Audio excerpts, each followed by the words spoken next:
ദൈവനാമം മഹത്വപ്പെടുമാറാകട്ടെ. നിങ്ങൾ ശ്രവിക്കുന്നത് Jesus voice message. എല്ലാ ശ്രോതാക്കൾക്കും ദൈവനാമത്തിൽ വീണ്ടും സ്വാഗതം. അല്പസമയ ചിന്തയ്ക്ക് ഒരു വചനം വായിക്കുന്നു. വിശുദ്ധ ലൂക്കോസ് എഴുതിയ സുവിശേഷം അധ്യായം 15 വാക്യം 17. അപ്പോൾ സുബോധം വന്നിട്ട് അവൻ, എൻ്റെ അപ്പൻ്റെ എത്ര കൂലിക്കാർ ഭക്ഷണം കഴിച്ച് ശേഷിപ്പിക്കുന്നു, ഞാനോ വിശപ്പ് കൊണ്ട് നശിച്ചു പോകുന്നു.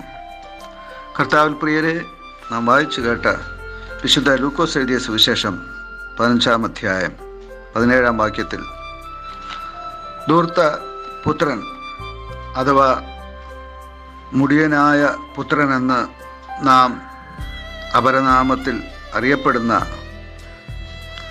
ഇളയ പുത്രൻ്റെ ചരിത്രത്തിൻ്റെ ഒരംശമാണ് വായിച്ചു കേൾക്കുവാനിടയായത്. യേശു മനുഷ്യരെ ദൈവരാജ്യത്തിൻ്റെ മൂല്യങ്ങൾ പഠിപ്പിച്ചത് ഉപമകളിലൂടെയായിരുന്നു.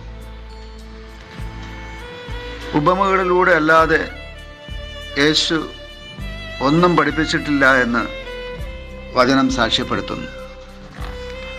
മനുഷ്യന് പൂർണ്ണമായി മനസ്സിലാകുവാൻ വേണ്ടിയാണ് ദൈവം ഉപമകളിലൂടെ മനുഷ്യനെ ബുദ്ധി ഉപദേശിക്കുവാൻ ഇടയായത്. മുഴു പ്രപഞ്ചത്തെ സൃഷ്ടിച്ച മഹാദൈവം തൻ്റെ ആ നിലയിൽ നമ്മോട് സംസാരിച്ചാൽ നമുക്കൊന്നും മനസ്സിലാകുകയില്ല. ഇത് യോഹന്നാൻ്റെ സുവിശേഷത്തിൽ നമുക്ക് കാണുവാനായിട്ട് സാധിക്കും. അവിടെ സ്വർഗീയ പിതാവ് അവിടുത്തെ പുത്രനായ ക്രിസ്തുവിനോട് സംസാരിച്ചപ്പോൾ അത് കേട്ടുകൊണ്ടിരുന്ന ശിഷ്യന്മാർ പറഞ്ഞത്, അഥവാ അവർക്ക് അനുഭവപ്പെട്ടത് ഇടിവെട്ടുന്നത് പോലെയായിരുന്നു. ദൈവം നമ്മോട് സംസാരിച്ചാൽ ഒരുപക്ഷെ നമുക്കും അപ്രകാരമാകും അനുഭവമാകുക.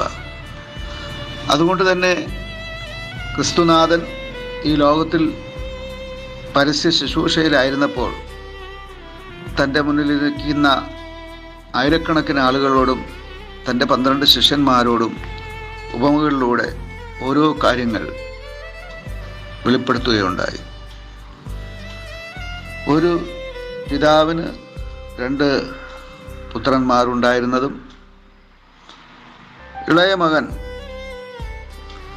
പിതാവിൻ്റെ അടുക്കൽ വന്ന് തൻ്റെ അവകാശം ചോദിച്ചതും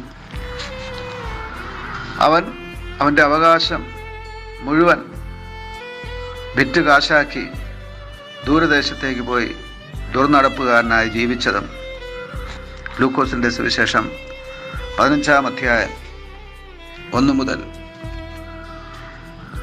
താഴോട്ടുള്ള വേദഭാഗം നാം വായിക്കുമ്പോൾ കാണുവാനായിട്ട് സാധിക്കും. പ്രത്യേകിച്ച് 11 വാക്യം മുതൽ. ഒടുവിൽ ഈ ഇളയപുത്രൻ ദൂരദേശത്ത് വളരെ കഷ്ടപ്പെട്ട അവസ്ഥയിലായെന്നാണ് വചനം പറയുന്നത്. എല്ലാം നഷ്ടപ്പെട്ടവനായി, സമ്പത്തും സുഹൃത്തുക്കളും അതുപോലെ സമാധാനവും നഷ്ടപ്പെട്ടവനായി അവൻ മരണത്തിൻ്റെ വക്കിലെത്തി. അപ്പോഴാണ് അവന് സുബോധം വന്നത്. ഇവിടെ നാം വായിച്ചു കേട്ട വചനത്തിൽ അങ്ങനെയാണ് എഴുതിയിരിക്കുന്നത്. അപ്പോഴെങ്കിലും സുബോധം വന്നത് നന്നായി. ഒരുപക്ഷെ അപ്പോഴെങ്കിലും സുബോധം വന്നില്ലായിരുന്നുവെങ്കിൽ അവൻ ആ ദേശത്ത് വച്ച് നശിച്ചു പോകുമായിരുന്നു. അതെ, നാം ജീവിക്കുന്ന ഓരോ ജീവിത സാഹചര്യങ്ങളിലും നാം സുബോധം നിലനിർത്തേണ്ടത് അത്യാവശ്യമാണ്. സുബോധം വീണ്ടെടുക്കേണ്ടത് അത്യാവശ്യമാണ്. സുബോധം നഷ്ടപ്പെടുത്താതിരിക്കുന്നത് അത്യാവശ്യമാണ്. സുബോധം നഷ്ടപ്പെട്ടപ്പോഴാണ് ഈ ഇളയ പുത്രൻ അപ്പനെ വിട്ട്, ഭവനത്തെ വിട്ട്, എല്ലാം സ്വരൂപിച്ചുകൊണ്ട് ദൂരദേശത്തേക്ക് പോയി എല്ലാം നഷ്ടപ്പെടുത്തിയത്. എന്നാൽ സുബോധം വീണ്ടെടുത്തപ്പോൾ അവൻ വീണ്ടും അനുതപിച്ച് അപ്പൻ്റെ ഭവനത്തിലേക്കും അപ്പൻ്റെ അടുക്കലേക്കും മടങ്ങിയെത്തുന്നു. അതെ, സുബോധം വീണ്ടെടുക്കാം, സുബോധം നിലനിർത്താം. ആമേൻ, ആമേൻ. എന്തിശയമേ ദൈവത്തിൻ സ്നേഹം, എത്ര മനോഹരമേ! അതു ചിന്തയിലടങ്ങാ സിന്ധു സമാനമായി സന്തതം കാണുന്നു ഞാൻ. എന്തിശയമേ ദൈവത്തിൻ സ്നേഹം, എത്ര മനോഹരമേ!